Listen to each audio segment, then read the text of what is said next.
Hi, I'm Danny with eTrailer, and today we're going to be taking a look at our CURT hitch on our 2025 Mitsubishi Outlander.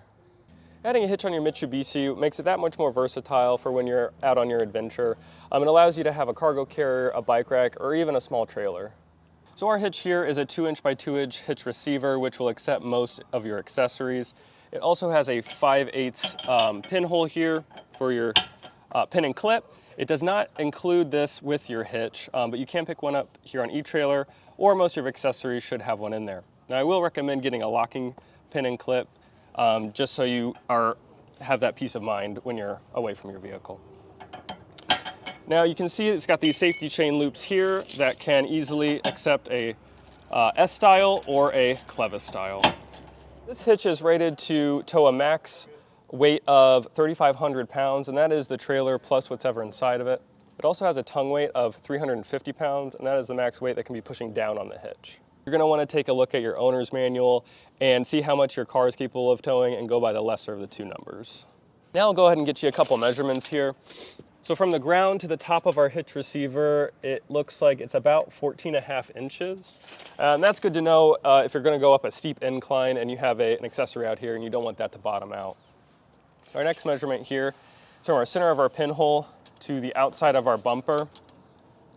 That looks like about 2.5, and that's good to know if you have any folding accessories. You want to make sure that doesn't come into contact with your bumper. If you decide to pick up a hitch for your Mitsubishi, please let us know what you're using it for in a review or a comment. And going into the install, it is pretty simple to do. You just take off a towing loop and it's all a bolt-on application. But if you don't have the time or the tools to do it yourself, feel free to check out our dealer locator and we can get a professional to do it for you. But without further ado, let's get into the install. First off, we're gonna go ahead and remove this tow loop here. It's just gonna be three 14mm bolts. There's gonna be 3 bolts, one under here and then 2 on the side here and right there.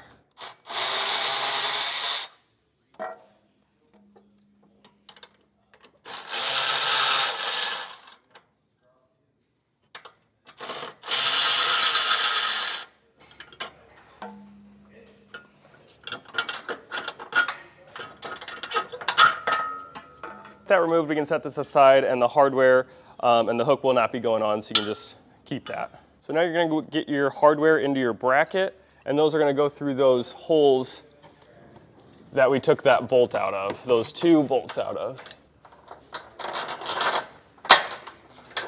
And with that in place, we can go ahead and lift the hitch into place. There we go. On the driver's side here, this might be in your way. There is a hole you can get your hand up through and finagle these bolts to properly seat in that bracket. You really want that square part to fully go in. So now I'm gonna go ahead and get our hardware here. This smaller bolt will have a tooth washer that you're gonna wanna put on in that direction, the teeth facing the metal, so it's gonna bite into there. You're gonna wanna maybe move this so you can get this in there without getting it in crooked. Just go and get that hand tight. I'm gonna do that on the other side. Once I get both of these hand tight, I'm going to put our nut on, and I'm just gonna get both of those hand tight as well.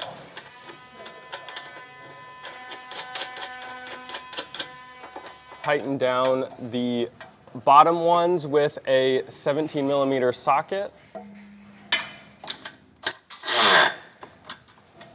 Tighten up the 4 nuts here with a 19mm socket. You may need to hold the back of it to kind of keep it pushed through. And make sure you are torquing these down to the torque settings in your instructions. And now I'm just gonna go ahead and torque the bolts on the side. Now with everything tightened down and torqued down, you're ready to hit the road. I'm Danny with eTrailer. Thanks for watching.